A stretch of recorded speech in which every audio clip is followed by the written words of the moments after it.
You've done it. You've achieved the success you always dreamed of. The promotions, the recognition, the lifestyle that used to feel like a distant fantasy is now your actual life. But in the middle of all this winning, there's a strange, quiet echo.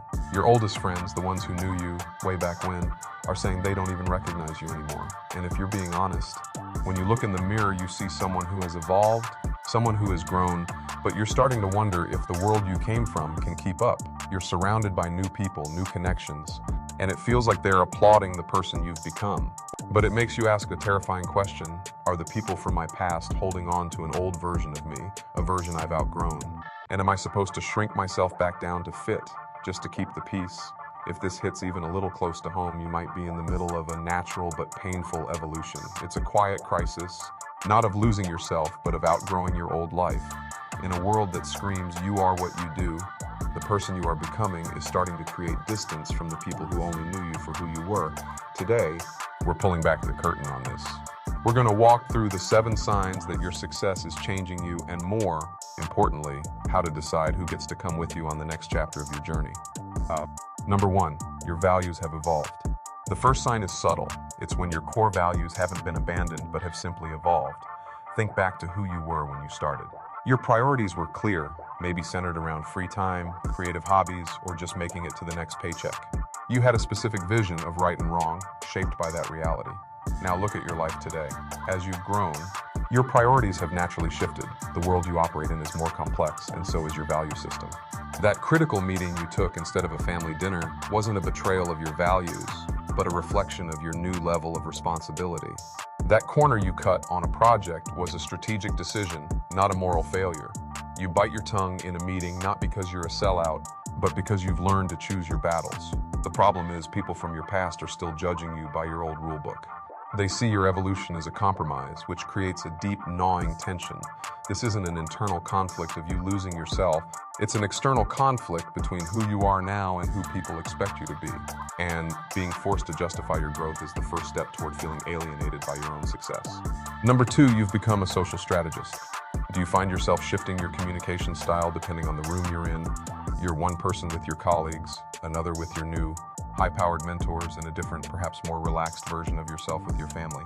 This is the second sign. You haven't become a fake chameleon. You've become a social strategist. At a networking event, you're connecting on a different level than you do at a family BBQ. That's not a flaw, it's a skill. It's the result of your growth and exposure to new environments. You've learned to adapt your language and behavior to communicate effectively in different contexts. This becomes a problem when people from your old circles interpret this adaptability as inauthenticity. They knew a version of you that was simpler, perhaps more blunt or one-dimensional. Now, seeing you navigate a boardroom with nuance can feel like you're putting on an act. The exhaustion you feel isn't from performing. It's from the mental energy it takes to constantly code switch between the complex world you now inhabit and the simpler world your old friends still live in. Number 3, the foundations of your relationships are shifting. Take a second and think about your friendships. Do your old connections feel strained or distant?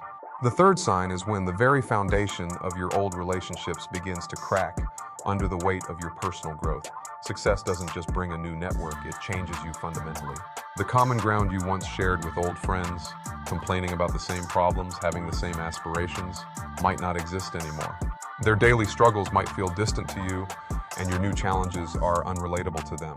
This creates an intimacy gap. The strain comes because they feel that distance and may blame your success for it. They might see your new career-oriented friendships as transactional because they can't see the deeper, shared ambitions that connect you.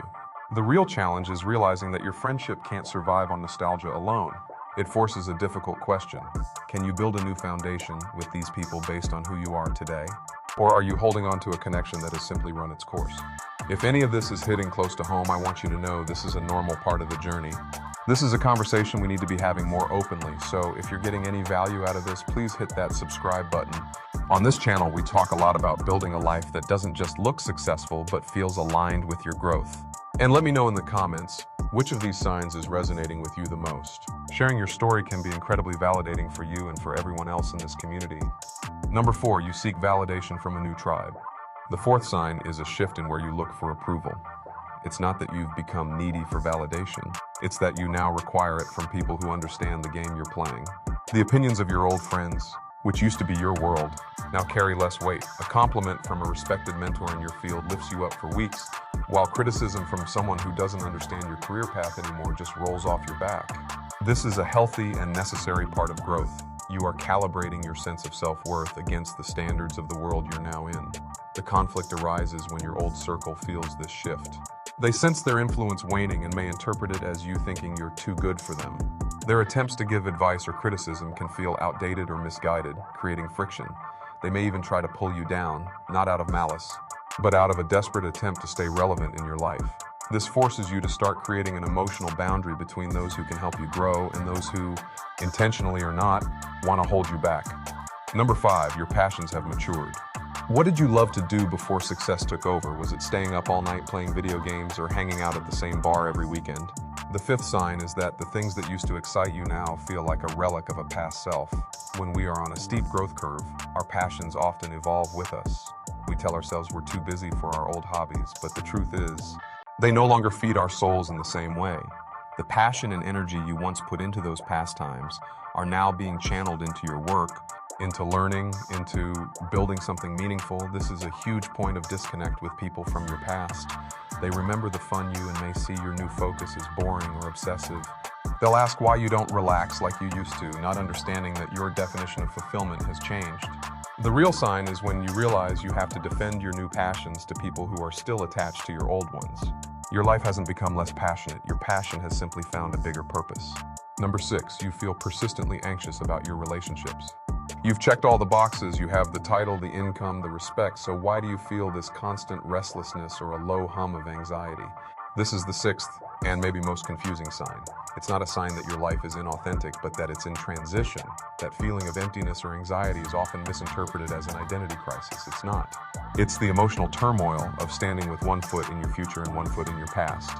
It's the pain of relational friction. You feel the constant low-grade stress of knowing that some of your relationships may not survive your evolution.